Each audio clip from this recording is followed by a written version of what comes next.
We are closing down.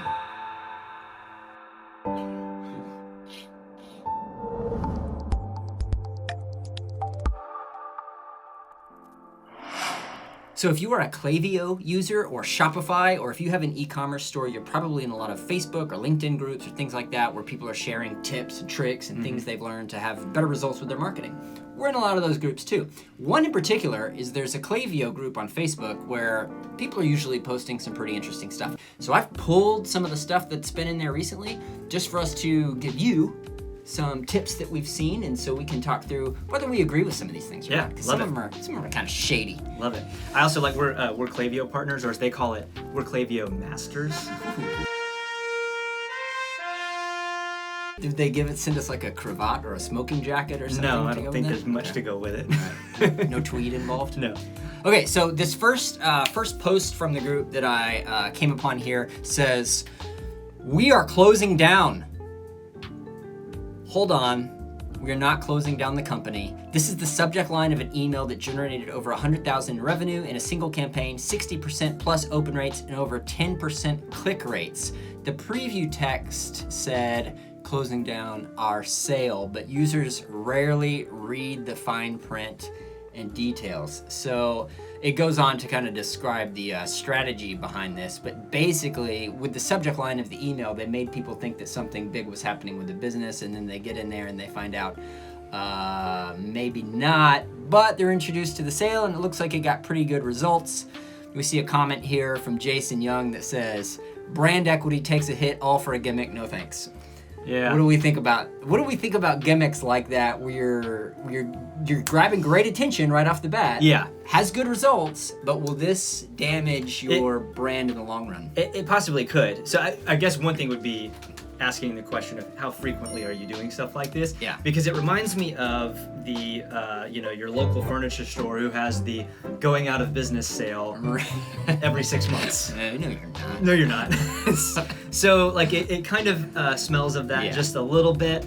I can't argue with results. Like I don't know. I mean, 100K is great for the email. I don't know what they normally do. Yeah. But yeah, he's right about brand equity and perhaps burning your customer a little bit, that relationship a little bit when you didn't actually go out of business because they didn't read the whole email. Yeah. Not exactly trust building. No. You're kind of trying to pull one over on me. Yep. All right. This next one here. Help, please.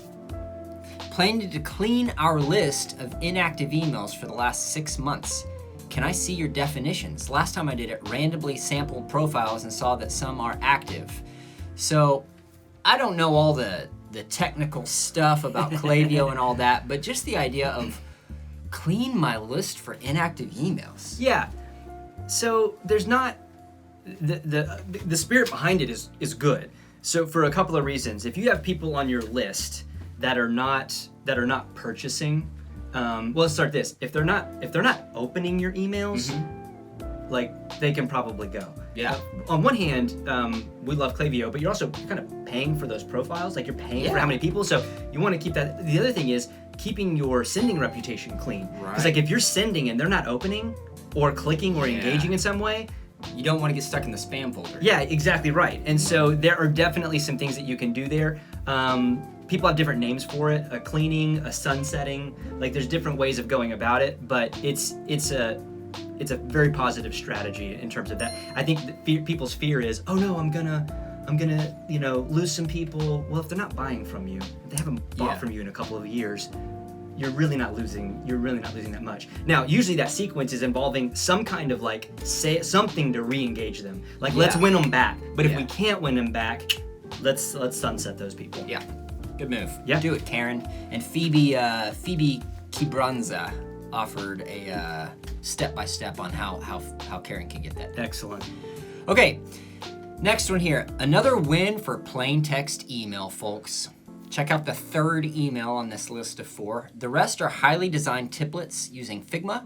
Really makes you detest all the time spent worrying about design layout and how to fit the copy in. So yeah, you see these results on that third email there, which was a plain text, which means no graphics, nothing fancy, just like words in the email. That's it.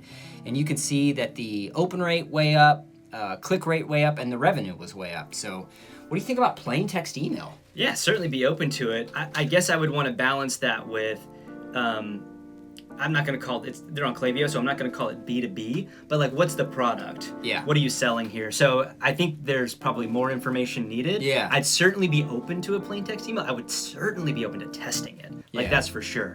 In fact, that's something we could look into. But if you have a super visual product, because sometimes, I'll be honest, words are not needed. Yeah, you just put a picture of the shirt or whatever on Put a picture of the product in there. A lot of times, I want that. Yeah, a lot of times that's what you need. Yeah. So would definitely be open to testing it. And like I said, probably for me, a little more information would be needed. Yeah, it depends on the business. Yeah. Okay, next up, content ideas. Hello, which mails besides sales promotions do you send to your existing customers? Any content ideas? Most of our mail are sales mails. I don't know why they're not saying emails, but I want to optimize our open and click rate with some content emails. Yeah. Yes, I mean, the answer is yes. Yes, you do want do to do that. You do want to do that. It can't be sale all the time. We had a client. Oh, this was over 10 years ago, but they got it. They fell into this trap where the best results they were getting was they would offer a coupon code for like free shipping, or if you purchased a threshold. They didn't have it going all the time, so it was a kind of a temporary thing, and then like a 10 or 15% off coupon code. And so they liked to mail every Friday, and they just got to where they just alternated every other Friday. Yeah, and so like stale. I totally understand what Lisa's saying here, because it can be painful. So yeah, I think you've got to look at that. So if you are launching new products, you know, if you do have a promotion that maybe if you seasonal weather, if there's like something you can tap into that's happening in the news or in the world or holiday wise that doesn't necessarily have to be a sale, those are some things that you could look at. And then she just mentions content emails. Like what are you doing to build the brand and like try to connect the brand with people? Yeah, telling customer stories. Yeah. Giving people tips about how to use your product or something like around their pain point that's associated with your product. It's like, how can you just like super jump into their life and help them out, Absolutely. even if you're not selling? We've got one we sent a little while back for. We have a customer that sells dog treats, so like made in a human grade bakery, and we were just introducing people to him and his dog, and some local adoption shelters that they support. Now the email got sales. It wasn't the intent of it. Right. It was really just content related, but it really connected people with the brand. Yeah. Yep. Because he loves dogs and his list loves dogs. Absolutely. Let's talk about dogs. Yeah. Okay, this next one here from Sid Flora. He says, want to increase your sales via emails? Include more stats and facts in your copy. 53% of women prefer our brand. 97% protection against bacteria. 3 out of 5 people said product was their first option. Stats and facts add credibility. More credibility equals more sales. Agree or disagree? I agree that more credibility can help you sell more, but I think you've got to have context. So 53% of women prefer our brand. 2 things here. Were there just 2 brands? Yeah. It was like, not that compelling. Yeah, 53%. Were there 10 brands and more than half selected just your brand? Yeah. Okay, now we've got something here. Yeah. 97% protection against bacteria? Yeah. Seems compelling. But like credibility is important. Rather than 53% of women, which sounds kind of weak, I'd rather know one woman. Like, here's Becky. I want to hear from Becky why Becky likes our brand. That to me is more powerful than 53% of. Yeah. What I would say is these are, stats and facts like this are probably good to maybe like help push someone across the finish line. Yeah. But in an email, I kind of like the story. I kind of like the stories and things like that. 97% of bacteria protection against. Never mind.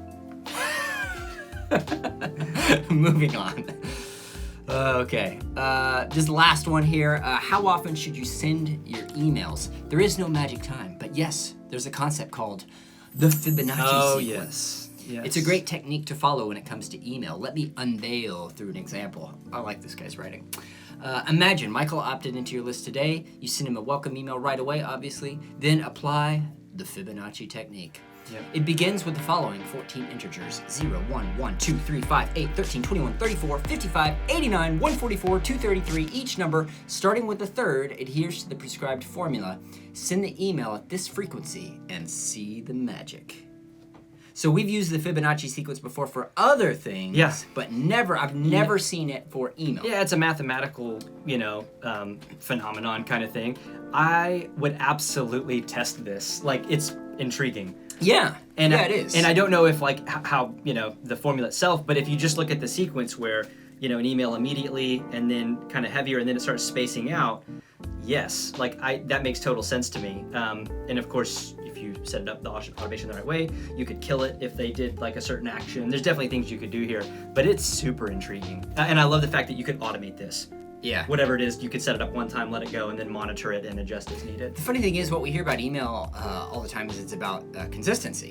Yeah. And this is like, I feel like it's made to make it feel like it's not consistent. Maybe make it feel like it's more authentic and spur of the moment. And I guess it depends. I think you would have to match the creative to this, maybe. Yeah, I think this is its own, like if I was doing this in Klaviyo, it'd be its own flow, and I'd probably have some kind of purpose to this. Like this probably isn't a good idea for your campaigns, like your promotional sales, stuff like that. Yeah. But if this is some kind of sequence, and again, is this like a super high value, high ticket item that I'm trying to sell, or is this like, what's my goal with this? But it's very intriguing, and I would absolutely test this. Awesome. Yeah. So if you use Klaviyo, or if you use any other email platform that supports automations, and you have a shop, do you have an abandoned checkout series or flow or whatever you want to call it?